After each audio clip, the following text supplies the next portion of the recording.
미군 수뇌부가 문재인 대통령을 예방해 지소미아를 연장해야 한다고 강하게 압박했지만 문 대통령은 이 요청을 받아들이지 않았습니다. 방위비 분담금에 대해서도 미국 측이 제시한 규모는 최소 5조 5천억 원, 우리는 2조 원을 제시한 것으로 알려졌습니다. 조국 전 장관이 검찰 조사 하루 만에 서울구치소를 찾아 부인 정경심 교수를 면회했습니다. 검찰은 조 전 장관 아들의 연세대 대학원 입학 경위를 밝히기 위해 면접 교수들을 상대로 한 조사를 예고했습니다. 단독 보도합니다. 병역 기피로 입국이 금지된 가수 유승준 씨가 비자 발급 거부 처분을 취소해달라며 낸 소송에서 법원이 유 씨의 손을 들어줬습니다. 외교부는 선고 직후 대법원에 재상고하겠다는 뜻을 밝혔습니다. 김학의 전 법무부 차관이 연루된 별장 성접대 사건의 핵심 인물인 건설업자 윤중천 씨가 1심에서 징역 5년 6개월을 선고받았습니다. 13살 소녀를 성폭행하고 살해한 화성 8차 사건도 이춘재의 범행이라고 경찰이 뒤늦게 잠정 결론을 내렸습니다.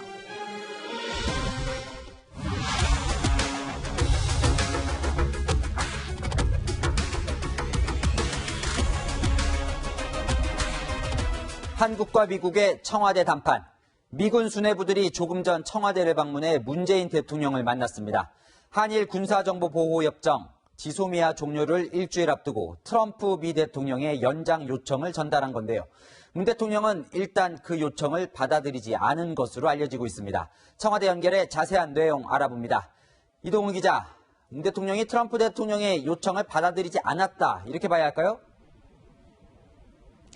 네, 지소미아를 연장하겠다고 밝히지 않았으니 트럼프 대통령의 요청을 거부한 것으로 볼 수 있겠습니다. 일본의 수출 규제 조치 해제가 먼저라는 입장을 굽히지 않은 건데요.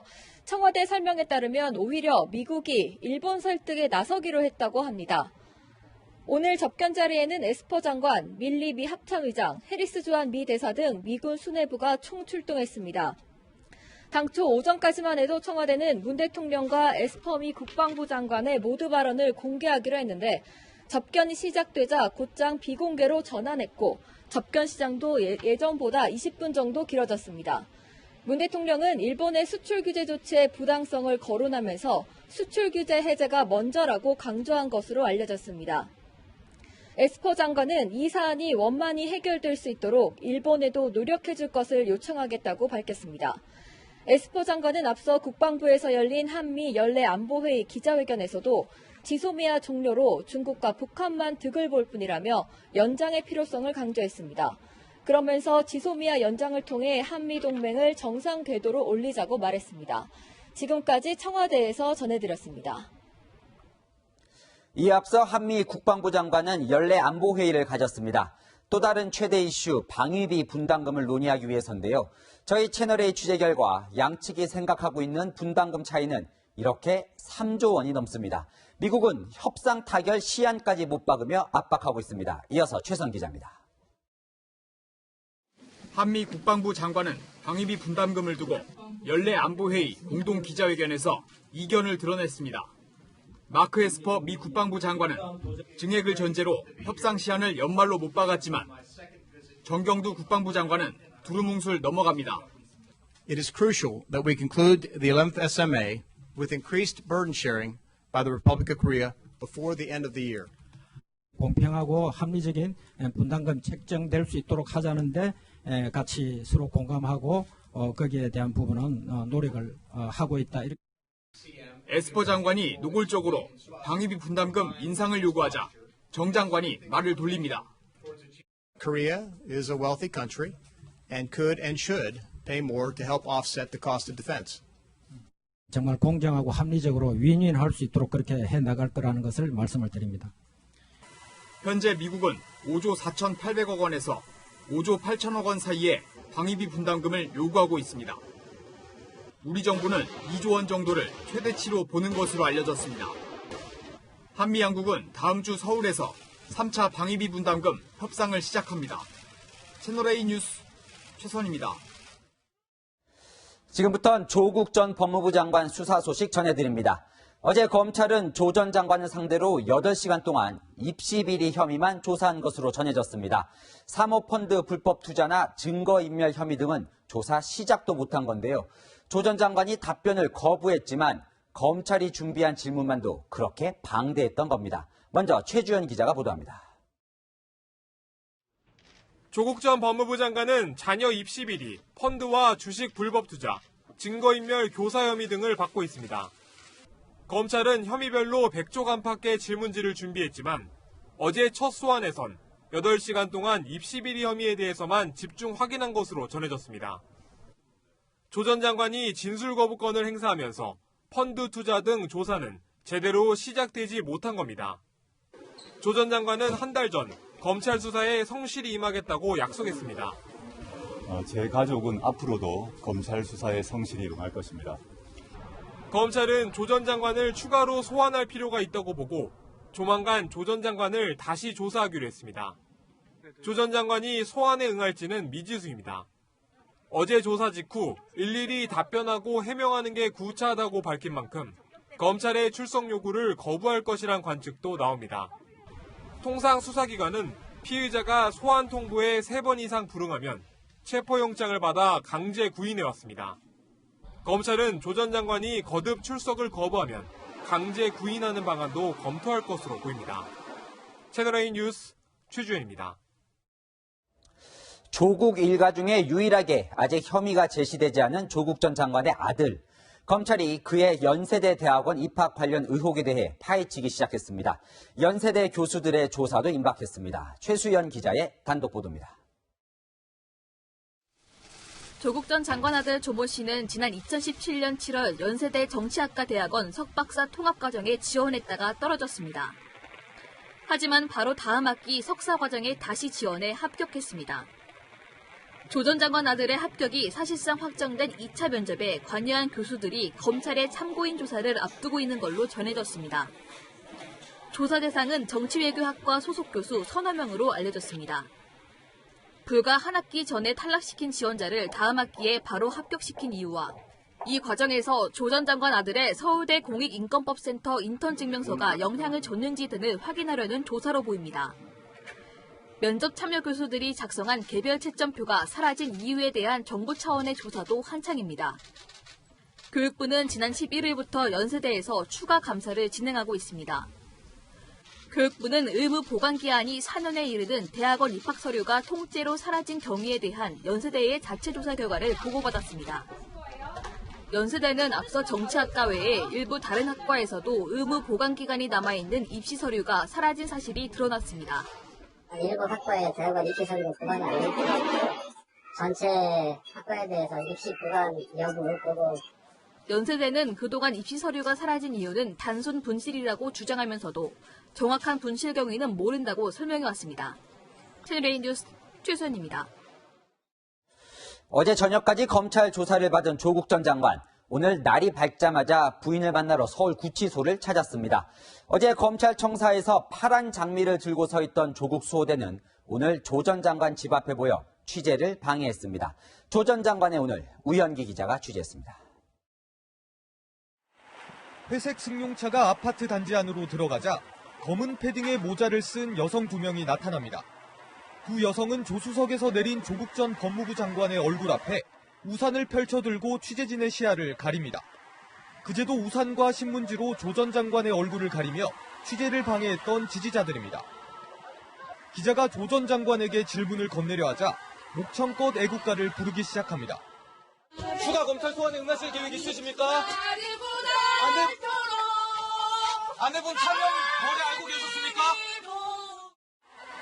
비공개 소환을 자청해 검찰 포토라인을 피했던 조 전 장관이 검찰 소환을 마치고 다시 모습을 드러냈지만 극성 지지자들의 엄호 속에 언론 취재를 피해간 셈입니다.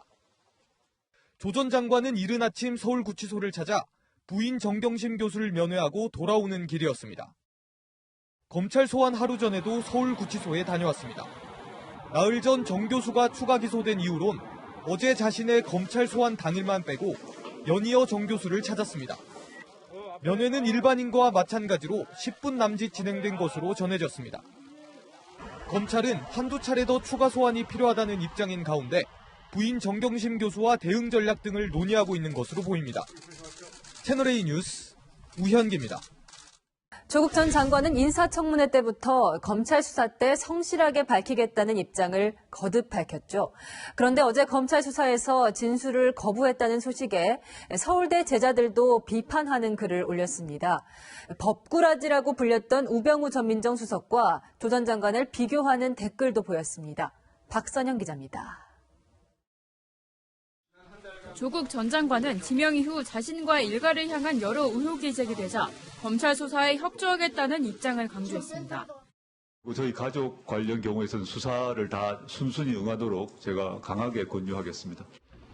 장관 취임 뒤에도 이런 약속은 반복됐습니다.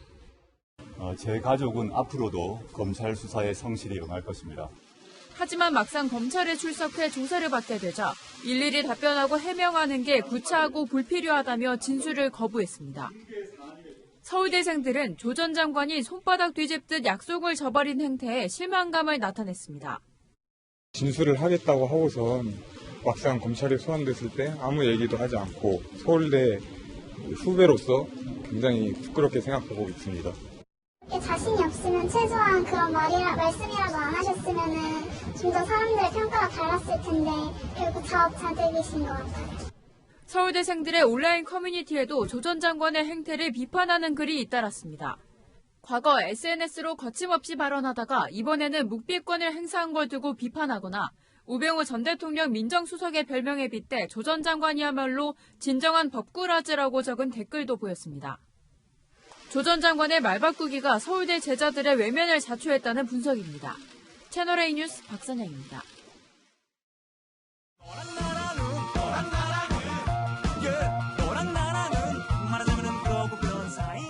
네, 여랑야랑 시작합니다. 이재명 기자, 최근 화제 인물이죠. 진중권 교수와 단독 인터뷰를 했다고요? 네, 맞습니다. 조국 정부에서 가장 논쟁적 인물로 떠올랐었죠. 꽤 오랜 시간 전화통화를 했는데요. 진 교수는 조국 전 장관의 대학 동기이자 정경심 교수와 같은 대학에서 근무했습니다. 그런데도 조국 전 장관에게 도덕적 책임을 요구해 진보 진영으로부터 많은 비판을 받았습니다. 오늘 저와의 통화에서 진 교수는 이런 진보의 태도를 강하게 비판했습니다. 자기가 잘못된 판단이라도 그걸 잘못했다는 인정을 안 하잖아요. 그거는 근데 진보의 태도가 아니잖아요. 지금 대중들 같은 경우에 뭐냐면 참 거짓에 별 관심이 없어요. 일단은 우리가 함께 같이 믿어주고 모든 사람들을 믿게 만든다면 그게 새로운 사실이 된다. 이런 마인드라는 거예요. 그렇게 말하는 사람은 이제 배신자가 되는 거고, 자기들 통해서 거짓말을 해주는 사람들은 우리 편이 되는 거고, 사실을 말하서는 끝까지 재수없는 놈이 끝까지 나쁜 놈이 되는 거예요. 왜냐하면 그걸 사실로 만드는 걸 당했기 때문에. 네, 진보를 표방하는 사람들조차 사실보다는 믿고 싶은 것만 믿는다. 요즘 내부 비판에 힘든 진 교수인데 소신을 굽히진 않았네요. 네, 맞습니다. 요즘 바로 그 점이 진 교수를 가장 힘들게 만들고 있다고 했습니다. 한자는 유시민 씨라든지 공지영 씨라든지 모든 사람들이 다 그쪽 편에 진 거 아니에요. 함께 같은 곳을 바라보고 있었다라고 믿었던 사람들이 엉뚱하게 보고 있으니까 패닉이 온 거죠. 공지영 씨는 오늘도 자신의 페이스북에 진 교수를 두고 품격이 떨어지는 인간이다, 이렇게 막말을 쏟아내는데요. 진 교수의 마음은 어떨까요? 무시하고 있어요. 그분이 요즘 좀 뭐랄까 약간 이성적인 판단력을 조금 잃으신 게 아닌가 이런 생각이 들어요. 네, 보류되긴 했지만 탈당기를 내기도 했던 친정 정의당에도 쓴소리를 다시 한번 했다고요? 네, 맞습니다. 진 교수는 어제 한 강연에서 정의당이 조국 전 장관을 반대하면 당원 수천 명이 탈당한다고 해 결국 찬성을 택했다, 이런 말을 했는데요. 그러자 정의당은 즉각 반박했습니다. 당 차원에서 판단했기 때문에 진중권 교수님의 부분 의견은 좀 아무래도 좀 개인적이고 사족에 불과하지 않느냐. 윤소아 원내대표의 발언에 진 교수는 반박할 마음이 없다면서도 정의당에 이런 주문을 했습니다. 진보성당의 그 정체성 자체가 흔들리고 있다라는 걸 가져야 되는 거죠. 당내에서 토론을 해야 될 올바른 결정이었나. 올바르지 않은 결정이었다면 왜 우리가 그런 거를 내렸던 건가. 원인은 뭔가. 그걸 찾아가지고 극복할 수 있는 길을 찾아야죠. 네, 진 교수는 어제 강연에서 조국 전 장관의 아들이 올렸다는 감상문이 실제로는 정경심 교수가 대신 작성한 것 같다는 의혹도 제기했잖아요. 네, 맞습니다. 근데 사실 그 의혹은 저희 채널A가 지난 9월에 단독 보도한 내용입니다. 진 교수도 이 기사를 본 뒤에 감상문을 찾아보니 자신이 강연한 내용과 다른 걸 확인했다는 겁니다. 감상문이 쓴 사람이 58세 여성이었더라. 그래서 내가 그 언론 보도를 보고 들어가 봤더니 감상문에 일부가 나와 있는데 내가 강연한 거랑 좀 차이가 있더라고요. 사실을 사실로 받아들이지 않는 진보 진영의 태도로 패닉 상태에 빠졌다는 진중권 교수는 우리가 이번 사태에서 얻어야 할 교훈으로 판단을 잘못했을 때는 잘못했다고 인정하는 태도다, 이렇게 말했습니다. 네, 특정 진영을 떠나 성찰을 하는 건 좋은 자세인 것 같습니다. 두 번째 주제 넘어가 볼까요? 예, 팩트 폭격, 이렇게 제목을 달았습니다. 어제 자유한국당이 총선 자문그룹을 초청해서 워크숍을 열었는데요. 박맹구 사무총장이 30살 청년에게 따끔한 비판을 들었습니다. 나라를 파괴하고 있는 세력과 이를 지키고 수호하려는, 재건하려는 세력과의 전쟁인데 2019년을 살아가는 30살인 저는 자유민주주의 이 기제들이 올바르게 적용하고 있다는 것을 저희는 몸소 체험하고 있습니다.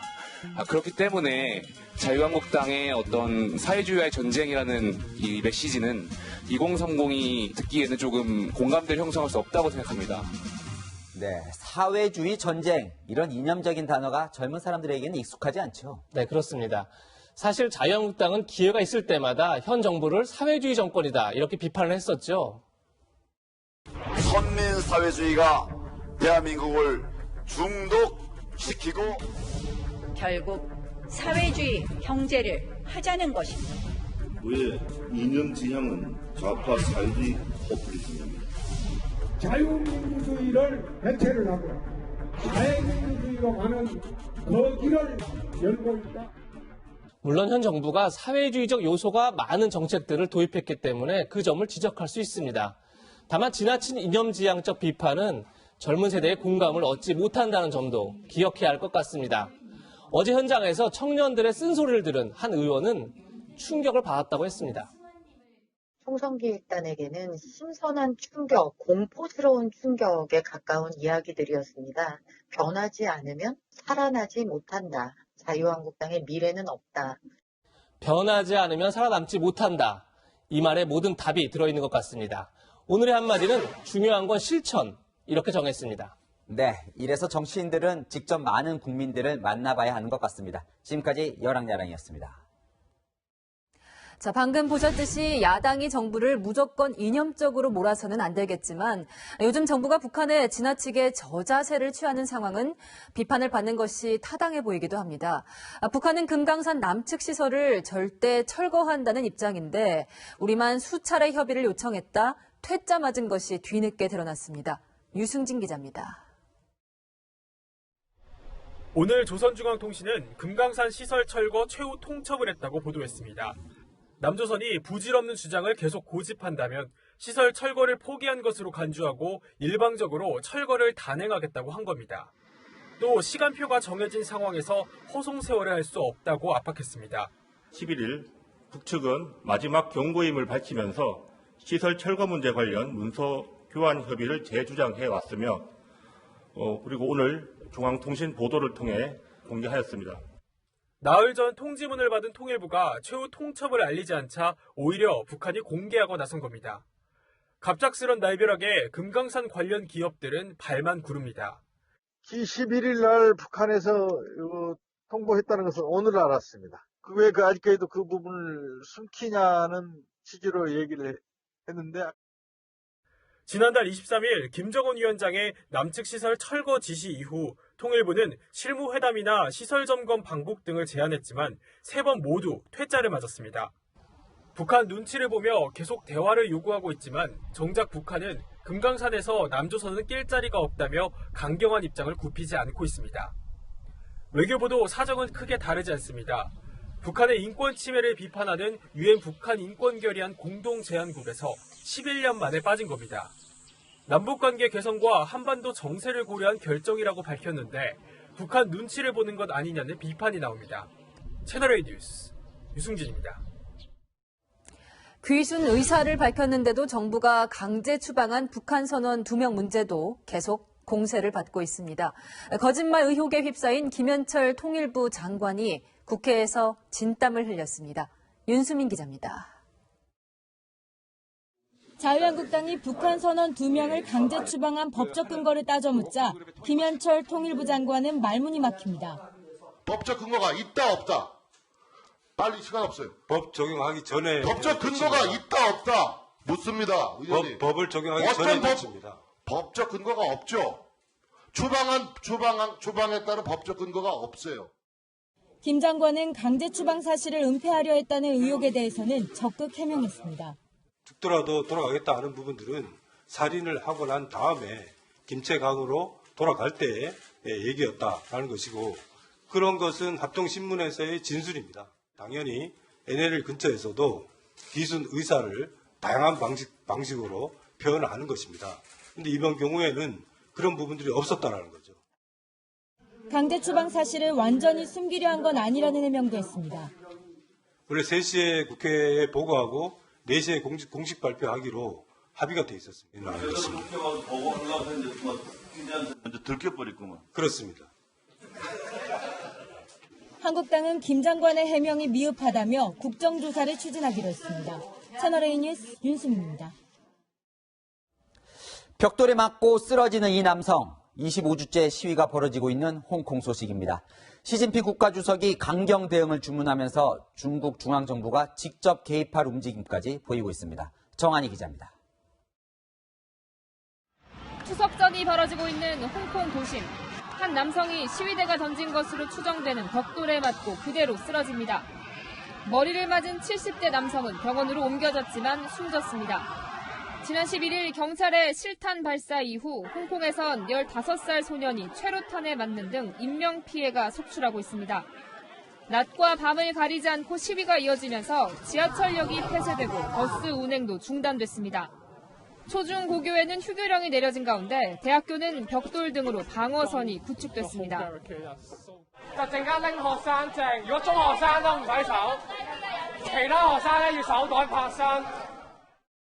학생들은 활과 화살은 물론 화염병 등을 동원해 경찰에 맞서고 있습니다. 직장인들도 점심시간을 이용해 시위에 가세하고 있습니다.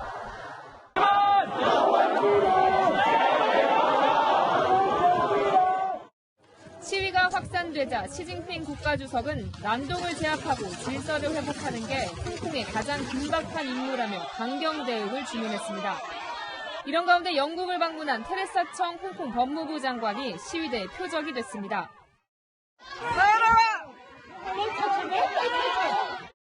일각에선 홍콩 정부가 오는 24일로 예정된 지방의원 선거를 연기하고 야간 통행을 금지할 것이란 관측이 나옵니다. 채널A 뉴스 정한입니다. 홍콩 시위, 이제 남의 나라 일만은 아닙니다. 홍콩 시위를 둘러싸고 한국 대학생과 중국 유학생 간의 갈등이 커지자 주한 중국 대사관이 이례적으로 담화를 발표했습니다. 이 소식은 황아람 기자가 보도합니다.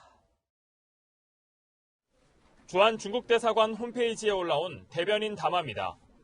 일부 대학에서 한국 대학생과 중국 유학생 사이 벌어진 감정 대립에 대해 유감의 뜻부터 밝혔습니다.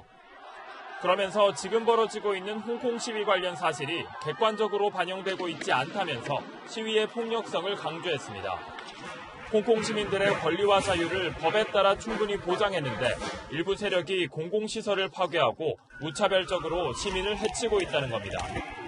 이런 이유에서 중국의 청년 학생들이 중국의 주권을 훼손하고 사실을 왜곡하는 언행에 대해 분개와 반대를 표하는 것은 당연하다고 주장했습니다.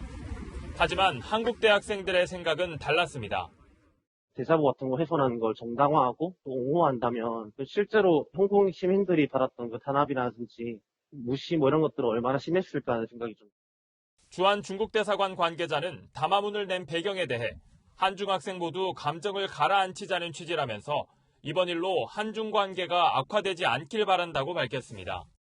외교부는 홍콩을 1단계 여행 유의 지역에서 2단계 여행 자제 국가로 경보 등급을 높였습니다. 채널A 뉴스 황아람입니다. 9일째 노조가 무기한 총파업을 벌이고 있는 분당 서울대병원. 오늘은 외부 노조원들까지 로비 점거 농성에 합류했습니다. 병원 기준보다 훨씬 시끄러운 소음이 발생하고 있는데 경찰관들은 손을 놓고 있습니다. 공태현 기자가 취재했습니다. 병원 로비를 점거한 민노총 노조원 800여 명이 구호를 외칩니다. 빨간 조끼는 병원 소속 노조원, 파란 조끼는 민노총 소속 공공연대 노조원들입니다.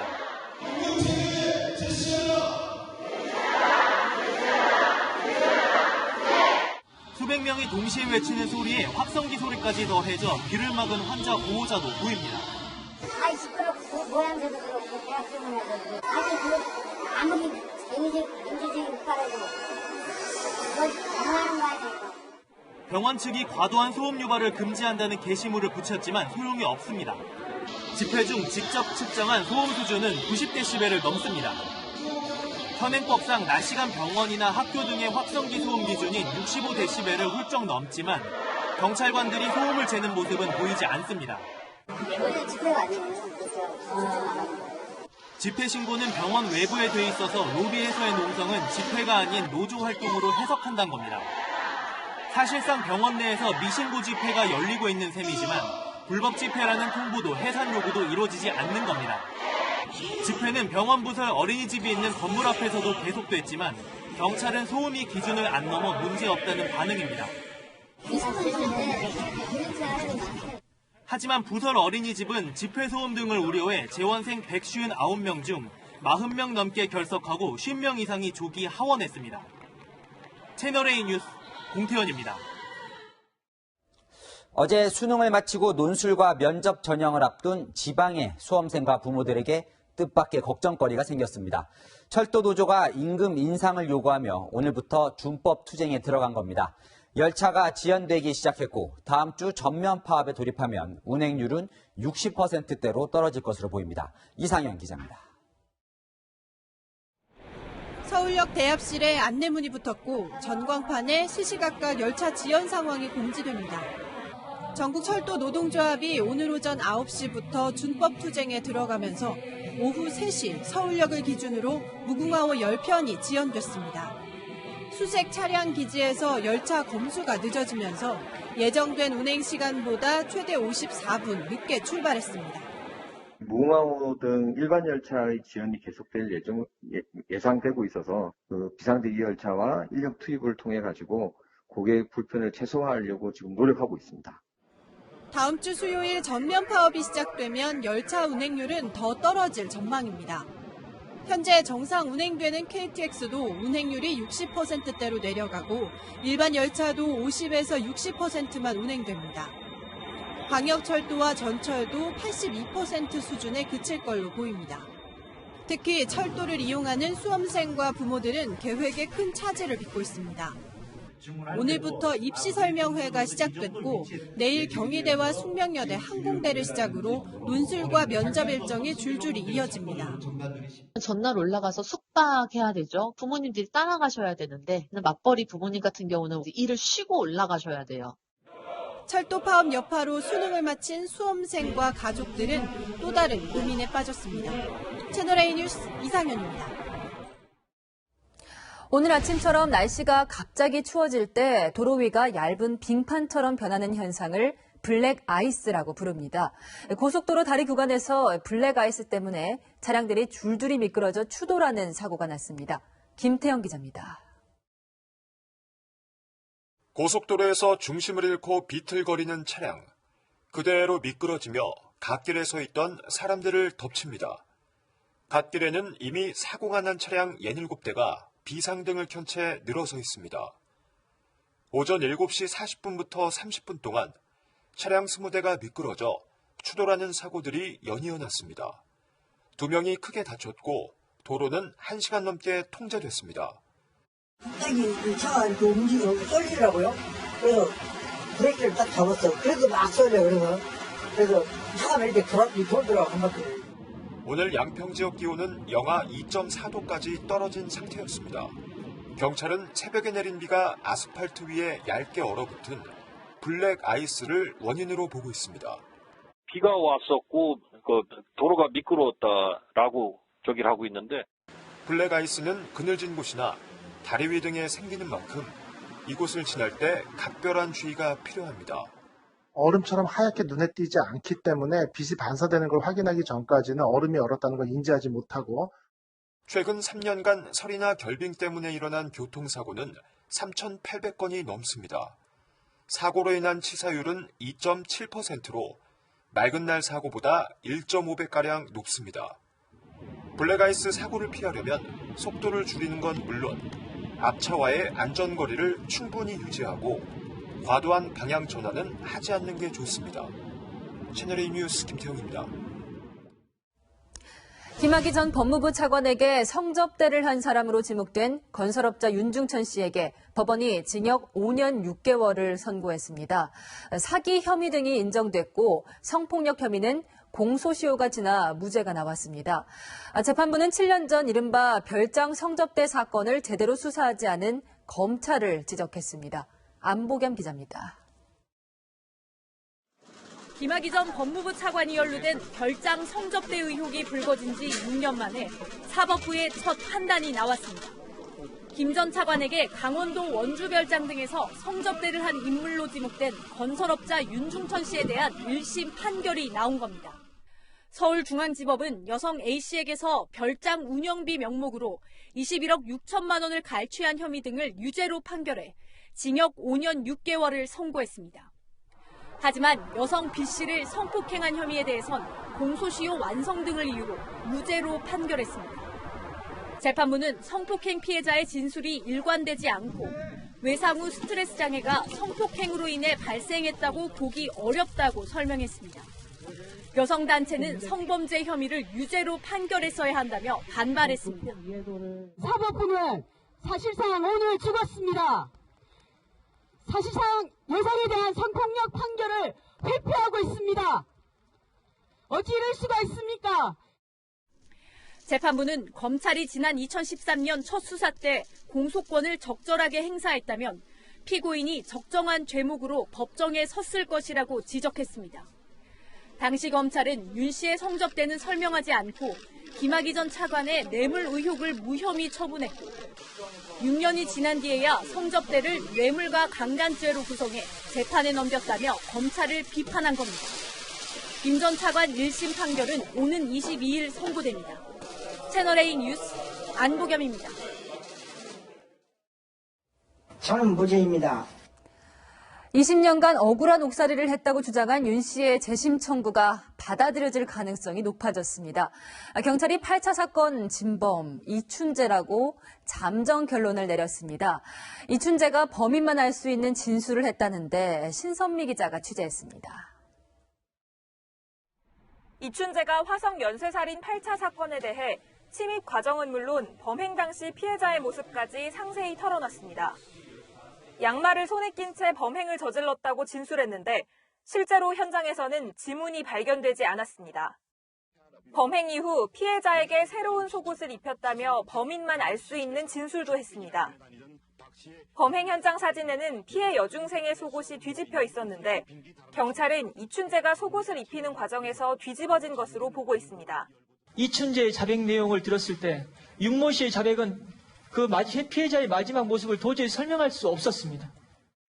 당시 경찰이 작성한 진술조서에선 윤 씨를 범인으로 몰기 위한 질문도 다수 포함돼 있었습니다. 성매매를 한 적이 있는지, 여자와 교제하지 못한 이유가 뭔지 집요하게 묻는가 하면 나 같은 불구자를 좋아하는 여자는 없었다는 답변을 끌어내기도 했습니다. 수기나 타자기를 이용해서 작성된 조서, 그 당시 경찰의 의도와 목적이 반영된 경찰의 어떤 계획에 의해서 작성된 조서라고 볼 수밖에 없습니다. 경찰은 강압수사 의혹에 대한 보강수사를 벌인 뒤 이춘재를 8차 사건의 피의자로 전환하는 방안을 검토 중입니다. 채널A 뉴스 신선미입니다. 엠넷 오디션 프로그램 프로듀스 시리즈 1, 2에서도 조작 정황이 확인되면서 인기 아이돌 그룹 아이오아이와 워너원도 프로듀스 게이트에 휩싸였습니다. 팬들과 탈락 연습생들의 진상 규명 요구가 잇따르고 있습니다. 이현용 기자입니다.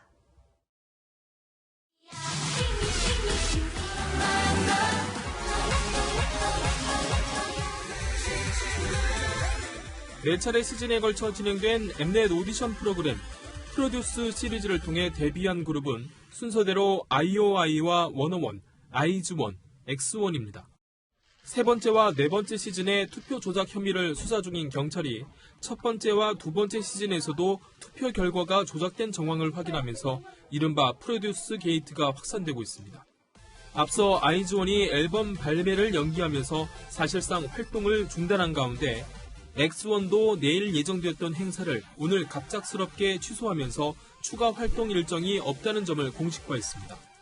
첫 프로듀스 출신 아이돌로 시한부 활동을 마친 IOI는 컴백설이 유력하게 제기됐지만 순위 조작 정황이 드러나면서 재결합 여부가 불투명해졌습니다. 프로듀스 시즌 1과 2의 팬들은 자체 진상규명위원회를 만들어 생방송 투표 결과 원본 데이터 공개와 함께 철저한 수사와 엄중한 처벌을 요구했고, 시즌 2에 출연했다 탈락한 연습생도 피해자를 자처하며 처벌을 촉구한 상황. 경찰은 구속된 프로듀스 시리즈 제작진 말고도 CJ ENM 고위 관계자 연관 여부에 대해 수사를 계속 벌이고 있습니다. 채널A 뉴스 이현용입니다.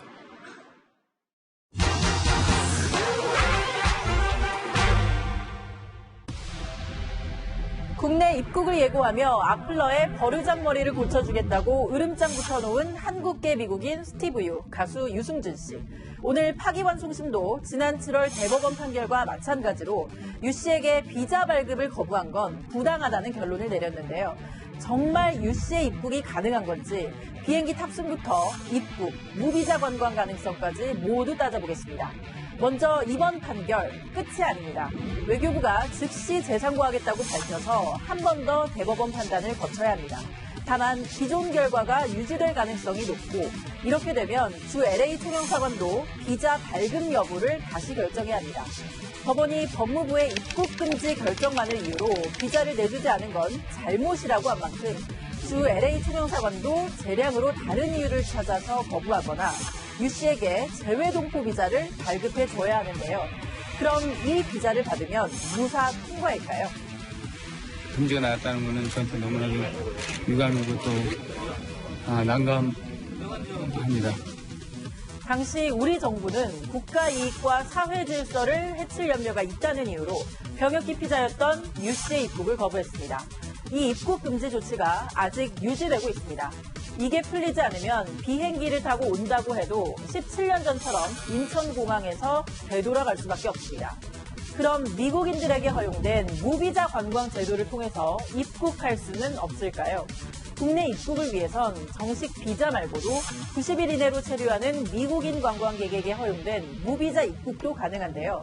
이 역시 관건은 입국 금지 조치입니다. 17년 전 법무부와 외교부, 병무청이 협의를 거쳐서 유 씨를 이례적으로 병역 기피로 인한 입국 금지 대상에 올린 만큼 결국 유 씨가 입국을 하려면 새 부처의 결단이 선행돼야 합니다. 이상 팩트맨이었습니다. 정부가 소상공인의 카드 수수료 부담을 덜어준다며 시작한 제로페이, 출범 10달 만에 민간으로 넘겨졌습니다. 그런데 번거롭다는 인식 때문에 찾는 손님이 없어서 사용률 높이기가 쉽지 않을 거란 우려가 나옵니다. 안건우 기자가 현장을 둘러봤습니다. 서울 시내 제로페이 가맹 편의점입니다. 제로페이 사용하시냐? 아니요. 손님들은 대부분 카드를 사용합니다. 해본 적이 없다 보니까 그냥 편한 대로 가는 것 같아요. 한 달에 몇 번 손꼽을 정도 되세요. 가맹점이 비교적 많은 재래시장에 가봤습니다. 제로페이를 쓰면 10% 할인도 해줍니다. 직접 결제해봤습니다. 제로페이로 고깃값을 결제하려고 하는데요. 이렇게 스마트폰 앱을 실행하면 QR코드를 촬영하라고 나오거든요. QR코드를 촬영하고 결제 금액을 입력하면 바로 결제가 진행됩니다. 상인은 카드 단말기를 쓸 필요가 없습니다. 카드는 수수료가 많이 나가고 제로피가 좋죠. 그러나 사람 많은 식당에선 찬밥 신세.